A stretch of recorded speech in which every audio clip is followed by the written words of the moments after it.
പരീക്ഷ എങ്ങനെ ഉണ്ടായിരുന്നു? ഇന്ന് ഫിസിക്സ് ആയിരുന്നു. ഞാൻ മാത്സാ പഠിച്ച് മാറിപ്പോയോണ്ട് അധികം എഴുതാൻ പറ്റിയില്ല. ഇതാണ് ഇന്നത്തെ ഈ കാലത്തെ കുട്ടികളുടെ ഒരു കുഴപ്പം. നാളെ ഏത് കണക്കാണോ ഫിസിക്സ് ആണോ പരീക്ഷ എന്ന് അവർക്ക് ശ്രദ്ധിക്കാൻ സമയമില്ല. അതിനെവിടെയാ അവരെ ശ്രദ്ധ മുഴുവൻ എന്താ ഈ ഫോണിലും കമ്പ്യൂട്ടറിലും വേറെ ഓരോ കുന്ത്രാട്ടങ്ങളിലുമാണ്. ഇനി ശ്രദ്ധിച്ചോളാം. അതിനൊക്കെ പണ്ട് ഞങ്ങളുടെ കാലത്ത് 7 കിലോമീറ്റർ പെരിന്തൽമണ്ണ വരെ നടന്നു പോയിട്ടാണ് ഞങ്ങൾ പഠിക്കാൻ വേണ്ടിയിട്ട്.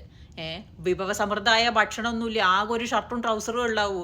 അതന്നെ ഏട്ടൻ്റെ പഴയത് അടുപ്പിൻ്റെ വക്കത്ത് വെച്ച് ഉണക്കിയിട്ടാണ് ഞങ്ങൾ സ്കൂളിൽ പോകുമ്പോൾ ഇടുക. ഇപ്പം ഞാൻ ഈ പറയുമ്പോൾ അച്ഛനെന്തിനാ ഇപ്പം ഇതൊക്കെ പറയണതെന്നുള്ള ആ ഒരു മനോഭാവം അത് കാണാണ്ട് മുഖത്ത്.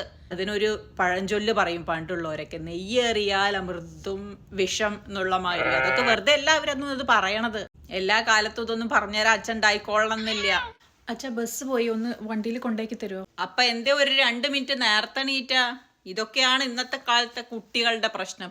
അവർക്ക് ഈ സമയത്തിൻ്റെ വില അറിയില്ല, മനസ്സിലായില്ലേ? അവർക്ക് ഈ വീട്ടിൽ വണ്ടിയുള്ളതിൻ്റെ അഹങ്കാരാണ്. 2 മിനിറ്റ് അപ്പുറത്തുള്ള കടയ്ക്ക് പോവാൻ നടക്കാൻ വയ്യ, വണ്ടിയിലേ പോവാൻ വയ്ക്കുള്ളൂ. ഇതൊക്കെ ഞങ്ങളുടെ കാലത്ത് 7 കിലോമീറ്റർ അപ്പുറത്തുള്ള സ്കൂളിലേക്ക് നടന്നിട്ട് വേണം ഞങ്ങൾക്ക് പോവാൻ. ഒരേ ഒരു ഷർട്ടും ട്രൗസറും അതും ഏട്ടൻ്റെ കീറിയത് എനിക്ക് അടുപ്പിൻ്റെ വക്കത്ത് വെച്ച് ചൂടാക്കിയിട്ട് വേണം ഉപയോഗിക്കാൻ. മുറ്റത്തെ ചെപ്പിന് അടപ്പില്ല എന്ന് പണ്ടുള്ളവർ പറയണത് വെറുതെ അല്ല. കുഴപ്പമില്ല, ഞാൻ നടന്നോളാം.